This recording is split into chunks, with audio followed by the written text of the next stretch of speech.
ओम नमः शिवाय नमो नमः। ओम श्री शिव महाप्राणाय नमो नमः। ओम अथ षोडशोध्याय महाकालेश्वर ज्योतिर्लिंग के प्राकट्य का वर्णन। ऋषि जी बोले, सूत पर व्यानासी वस्तु व्यास प्रसादता ज्योतिषाम चाकनाम सत्वा तृप्ति नैव प्रजायते तस्मात् त्वं हि विशेषण कृपां कृत्वा तुलां प्रभु ज्योतिर्लिंगं तृतीयं च कथयं त्वं हि नोऽधुना। हे सूत जी, आप व्यास जी की कृपा से सब कुछ जानते हैं। इन ज्योतिर्लिंग की कथा सुनकर हमें तृप्ति नहीं हो रही है, अतः हे प्रभु, हम लोगों पर विशेष रूप से अतुलनीय कृपा करके अब आप तीसरे ज्योतिर्लिंग का वर्णन कीजिए। सूत जी कहते हैं, धन्यहं कृतो कृत्याहं सीमातां भवतां यदि गातस्य संगम विप्राह धन्या वे साधु संगति आतो मतवा स्वाभाग्यम ही कथा यस्यामि पवानीम पाप प्राणानिशीनी दिव्याम कथाम चा सुनतादरात।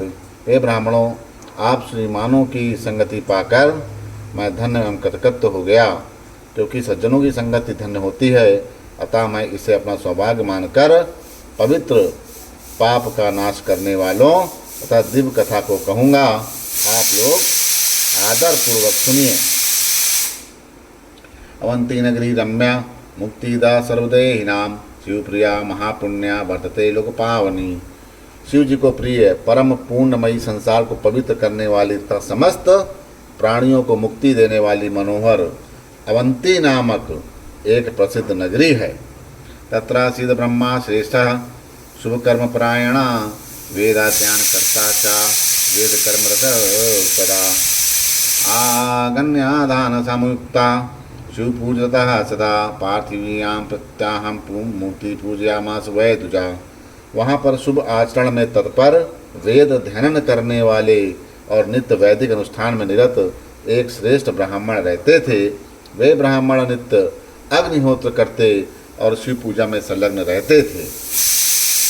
वे प्रतिदिन पार्थिव लिंग का पूजन करते थे।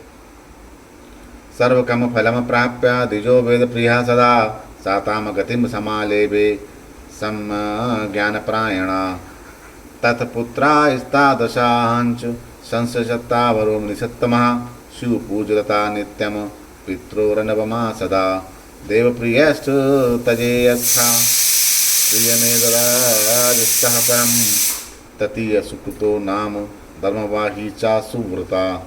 उन वेद प्रिय ब्राह्मण ने सारे कर्मों का फल प्राप्त करके भली भांति ज्ञान प्राण होकर अंत में सज्जनों की गति प्राप्त की। हे मुनीश्वरों, उनके चार पुत्र भी उसी प्रकार शिव पूजा में तत्पर और सदा माता पिता की आज्ञा मानने वाले थे।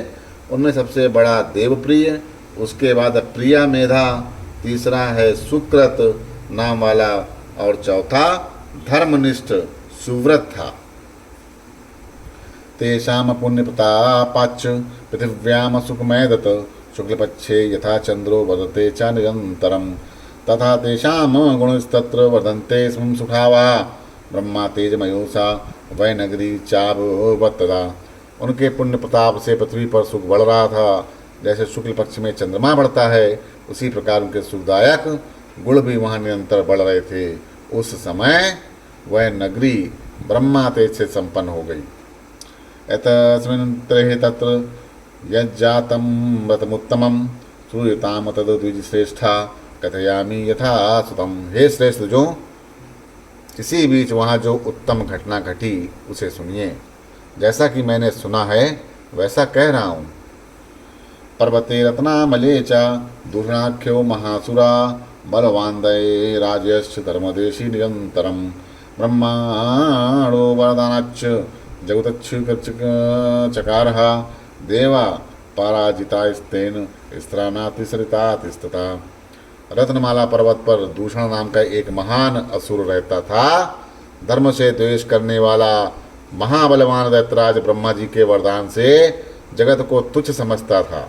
उसने देवगणों को पराजित करके उन्हें उनके स्थान से निकाल दिया। पृथ्वीयाम बेधर्माश्च स्मृतधर्माश्च सर्वसा स्फोटिस्तान दुष्टेन सिंहनेवा शशा खलु यावन्तो वेदधर्मस्य तावन्तो दूरतः कृता तीर्थे तीर्थे तथा क्षेत्रे धर्मो नीतश्च दूरता। उस दुष्ट ने पृथ्वी पर सभी प्रकार के वेद धर्म और स्मृत धर्मों को उसी प्रकार नष्ट कर डाला जैसे सिंह खरगोश को नष्ट कर देता है। जितने भी वेद धर्म थे उन सबको नष्ट कर दिया और प्रत्येक तीर्थ तथा क्षेत्र से धर्म को दूर हटा दिया। अवंती नगरे रम्या तत्रैकादस्ते पुनः इत्थम विचारतन्नेव यद कथम सूत्याम ही तथा। एकमात्र रम्य अवंती नगरी ही दिखाई दे रही थी जहाँ वैदिक धर्म अभी प्रतिष्ठित है। ऐसा विचार कर उसने जो किया उसे आप लोग सुनिए। बहुसैन्य समायुक्तो दूषणः सा महासुरा तत्र स्थान ब्रह्माणा श्रवणदुष्यी समापयो। तत्रागत सा दैत्रेन्द्रश्चत्रो दैत्यसत्तमान् प्रोवाचायुवचनम विप्रोदो ही महाकला। उस महान असुर दूषण ने बड़ी सेना लेकर के वहाँ रहने वाले सभी ब्राह्मणों को उद्देश्य करके चढ़ाई कर दी। वहाँ आकर विप्रदोही एवं महाखल उस दैतेंद्र ने अपने 4 दैत्य श्रेष्ठ सेनापतियों को बुलाकर यह वचन कहा। तब वो दैत्य बोला कि मेते ब्रह्माणा दुष्टा न कुवति वचो मम वेद धर्मतायते सर्वे दंडया मते मम। हे दुष्ट ब्राह्मण, ये दुष्ट ब्राह्मण मेरी आज्ञा का पालन क्यों नहीं करते? अतः मेरे विचार से वेद धर्म में तत्पर ये सब दंड के योग्य हैं। सर्वे देवा मया लोके राजानश्च पराजिता वंशे की ब्रह्माणा शक्या न कुरु दैत्य सत्तमा। हे दैत्य सत्तमो, मैंने संसार में सभी दैत्यों तथा राजाओं को पराजित कर दिया है, क्या इन ब्राह्मणों को वश में नहीं किया जा सकता? यदि जीवती मिच्छा स्यात् तदा धर्मशिवस्य च वेदा नाम परम धर्म त्यक्त्वा सुखस्वाग्नि अन्यथा जीवने तेषां संशयस्य भविष्यति इदं सत्यम मया प्रोक्तम तत्कुरुध्वं विशंकिता। यदि ये लोग जीना चाहते हैं तो शिव धर्म तथा वेदों के परम धर्म का त्याग करके सुख प्राप्त करें, अन्यथा इनके जीवित रहने में संशय हो जाएगा। मैं ये सत्य कहता हूँ, तुम लोग निशंक होकर इस कार्य को पूरा करो, इस कार्य को पूरा करो। तब सूर्य कहते हैं इति निश्चत्ते दैत्य स्यात् वरः पावकाइव चतुर्दिक्षु तथा जाता प्रलेचा यथा पुरा। ते ब्रह्माणास्तदा सुत्वा दैत्रामुदं तदा न दुखम लभीरे तत्र शिव ध्यान परायणा। इस प्रकार विचार करके वे चारों दैत्य चारों दिशाओं में लोग प्रलयकालीन अग्नि के समान प्रज्वलित हो उठे। तब दैत्यों के इस प्रयास को सुनकर भी उस शिव ध्यान परायण उन ब्राह्मणों को कुछ भी दुख नहीं हुआ। दैर समासस्ते चारेका मातम तथा दुजा नाचेलु परमध्यान द्वारका केशु आगृता। एतस्मिन्तरे तैस्तु व्याप्तासी नगरी शुभा लोकस्य पीड़िते अस्ते तु ब्रह्माणा समुपायु। उस समय वे ब्राह्मण शिव ध्यान से रेखा मात्र भी विचलित नहीं हुए और धैर्य धारण करते रहे। शिव जी के आगे वे बेचारे दैत्य क्या हैं। इसी बीच वह उत्तम नगरी दैत्यों से व्याप्त हो गई।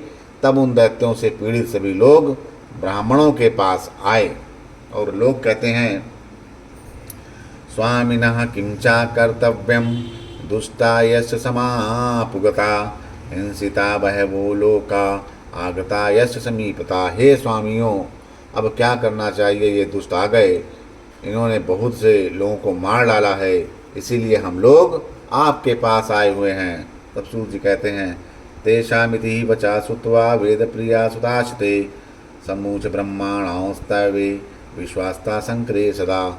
उन लोगों की ये बात सुनकर शिव में सदा विश्वास करने वाले वे ब्राह्मण वेद प्रिय के पुत्र उन लोगों से कहते हैं। तब ब्राह्मण बोले श्रूयताम तेनैव बलम दुष्टा वयं वहं न शस्त्राणि तथा सन्ति यचते विमुखा पुनः। आप लोग सुनिए, हमारे पास दुष्टों को भय देने वाला सैन्य बल नहीं है और न ही शस्त्र है जिससे हम उन्हें पराजित कर सकें। सामान्यतया पानो नो हास्यस्य भवेदिहा पुनश्च किम सामर्थ्यस्य शिवस्ने भविष्यति। सामान्य व्यक्ति का आश्रय लेने पर भी मनुष्य का अपमान नहीं होता, फिर हम लोग तो सर्वसमर्थ शिव जी के आश्रित हैं, हमारा अपमान ये असुर किस प्रकार कर सकते हैं। शिवो रक्षाम करो त्वादान सुराणाम अभविता प्रभु नान्याथा शरणम लोके भक्तवत्सलता शिवात। अतः भगवान शिव ही असुरों के भय से हमारी रक्षा करेंगे। भक्त वत्सल सदाशिव को छोड़कर संसार में अब हमें कोई शरण देने वाला नहीं है।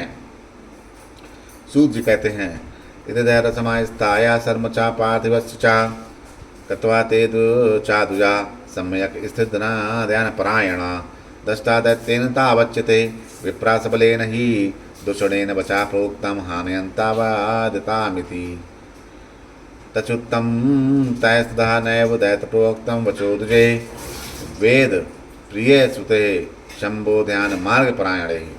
इस प्रकार वे ब्राह्मण धैर्य धारण करके भली भांति पार्थिव पूजन शिव जी के ध्यान में तत्पर रहे। उसी समय उस बलवान दूषण दैत्य ने उन ब्राह्मणों को देखा और ये वचन कहा, इनको मारो, इनका वध कर दो। किंतु शिव के ध्यान में परायण उन वेद प्रिय के पुत्रों ने उस दैत्य के द्वारा कहा गया वचन नहीं सुना। अथ यावत्स दुष्टात्मा हतुमैच्छद दुजांशतान् तावच्च पार्थिव स्थाने गर्त आसित शब्द का। उसके बाद ज्यों ही उस दुष्टात्मा ने उन ब्राह्मणों को मारना चाहा तभी उस पार्थिव के स्थान पर शब्द करता हुआ एक गड्ढा हो गया। एक गड्ढा हो गया। गर्ता तत्ता समुपन्ना शिवो विकट रूप पृथक महाकाल इति ख्यातो दुष्टहंता संताय गति। उस गड्ढे से विकट रूपधारी महाकाल नाम से विख्यात दुष्टों का संहार करने वाले एवं सज्जनों को गति प्रदान करने वाले शिवजी प्रकट हो गए। महाकाला समुदपन्नो दुष्टा नाम त्वदादृशम खल त्वम ब्रह्माणा नाम ही समीपाद दुर्तो व्रज इतियुक्ता हूकते नैव भस्म सामकत्वम वासदा दूषणम चा महाकाला शंकरम सबलम दुताम। अरे दुष्ट, मैं महाकाल हूँ और तुम्हारे जैसे दुष्टों के लिए महाकाल रूप में प्रकट हुआ हूँ। तुम इन ब्राह्मणों के समीप से दूर भाग जाओ। ऐसा कहकर महाकाल शंकर ने हुंकार मात्र से ही सैन्य सहित उस दूषण को शीघ्र ही भस्म कर दिया। किए तसैन्यम हतम तेन किचिस्तय सैन्यम पलायितम दूषणयश्च हत स्तेन शिवनेः परमात्मना सूर्यदृष्ट्वा यथा याति संचयम सर्वशत्तमं तथैव चा शिवं दृष्ट्वा तत्सैन्यम विनानाशः। उन्होंने कुछ सैनिकों को मार डाला और कुछ सेना भाग गई। उन परमात्मा शिव ने वहीं पर दूषण का वध कर दिया। इस प्रकार सूर्य को देकर अंधकार पूर्ण रूप से नष्ट हो जाता है, उसी प्रकार शिव को देकर उनकी सेना भी विनष्ट हो गई। देवदुंदो भयो नेदु पुष्टवृष्टिपातः देवा समायायु सर्वे हरिब्रह्मादायतस्तः भक्तया प्रणम्यतं देवं शंकरं लोकशंकरं तुष्टुवादय स्तोत्रय कृतांजलि पुटादुजा। उस समय देवताओं की दुंदुभियाँ बजने लगी और फूलों की वर्षा होने लगी। ब्रह्मा विष्णु आदि सभी देवता वहाँ पर उपस्थित हो गए। ब्राह्मणों ने हाथ जोड़कर लोक कल्याण करने वाले उन भगवान शंकर को भक्ति पूर्वक प्रणाम करके अनेक प्रकार के स्तोत्रों से उनकी स्तुति की। ब्रह्मणयस्य समासस्य सुप्रसन्नम शिवम स्वयं वरम ब्रूति ते चोवाच महाकालो महेश्वरा तछुत्वा ते दुजा सर्वे कृतांजलि पटुतस्तदा सुप्रणम शिवम भक्तया प्रोचुसन्नमस्तका। तब महाकाल रूपधारी स्वयं महेश्वर ने प्रसन्न होकर उन ब्राह्मणों को आश्वस्त करके उनसे कहा, वर मांगिए। तो ये सुन के सभी ब्राह्मण हाथ जोड़कर और सिर झुकाकर भक्ति पूर्वक शिव जी को प्रणाम करके कहते हैं। तब द्विज बोले, यानी कि ब्राह्मण बोले, महाकाल महादेव तुषदंड कर प्रभु मुक्तिं प्रयाक्षना शंभु संसारामृतां शिव अत्रैव लोक रक्षार्थ स्थातवयं हि त्वयं शिवा स्वादर्शन कन्नरान शंभु तारायतं सदा प्रभु। हे महाकाल, हे महादेव, दुष्टों को दंड देने वाले हे प्रभु, हे शंभु, हे शिव, आप हमें संसार सागर से मुक्त कर दीजिए। हे शिव, हे शंभु, ये प्रभु, आप संसार की रक्षा के लिए यहीं पर निवास करें और अपने दर्शन करने वाले मनुष्यों का आप सदा उद्धार कीजिए। तब सूत जी कहते हैं, इत युक्त स्तहे शिव स्ततस्तौ गर्ते शुभा मने भक्तानाम चैव रक्षार्थ दत्त्वा ते भाष सतितम। उनके ऐसा कहने पर शिव जी उनके सदगति प्रदान करके भक्तों के रक्षार्थ उस परम सुंदर गर्त में स्थित हो गए। द्विजास्ते मुक्ति माँ पन्ना श्रुतिदुक्ष शिवास्पदम क्रोश मात्रम तदा जातम लिंग रूपाणी चा। इस प्रकार वे ब्राह्मण मुक्त हो गए और वहाँ चारों दिशाओं में एक कोस परिमाण वाला स्थान लिंग रूपी शिव जी का कल्याणमय क्षेत्र हो गया। महाकालेश्वरो नाम शिवाख्यातस्य भूतले तादष्ट्वा न भवेत् स्वप्ने किंचिदेकमपि दुजा। एयं यम काम पच्छेव तालिंगम भजते तू या तम तम काम व्याप्नोति लवेन मोक्षं परात्र च। एत सर्व समाख्यातम महाकालस्य सुरवता सुमद्रवश्च महात्मयम किम यक्षुतुमच्छथा। तभी से महाकालेश्वर नामक शिव पृथ्वी पर प्रसिद्ध हुए। हे दुजों, उनका दर्शन करने से स्वप्न में भी कोई दुख नहीं होता। जो मनुष्य जिस जिस कामना की अपेक्षा करके उस लिंग की उपासना करता है वह उस मनोरथ को प्राप्त कर लेता है और परलोक में मोक्ष भी प्राप्त करता है। हे सुव्रतों, महाकाल की उत्पत्ति तथा उनका महात्म अब मैंने आपसे कह दिया है। अब आप लोग और क्या सुनना चाहते हो? इति श्री शिव महापुराणे चतुर्थया कोट रूप संहितायाम महाकाल ज्योतिर्लिंग महात्म वर्णनम नाम षोडशोध्याय। इस प्रकार श्री महापुराण के अंतर्गत चतुर्थ कोट रूप संहिता में महाकाल ज्योतिर्लिंग महात्म का वर्णन नामक 16वां अध्याय पूर्ण हुआ।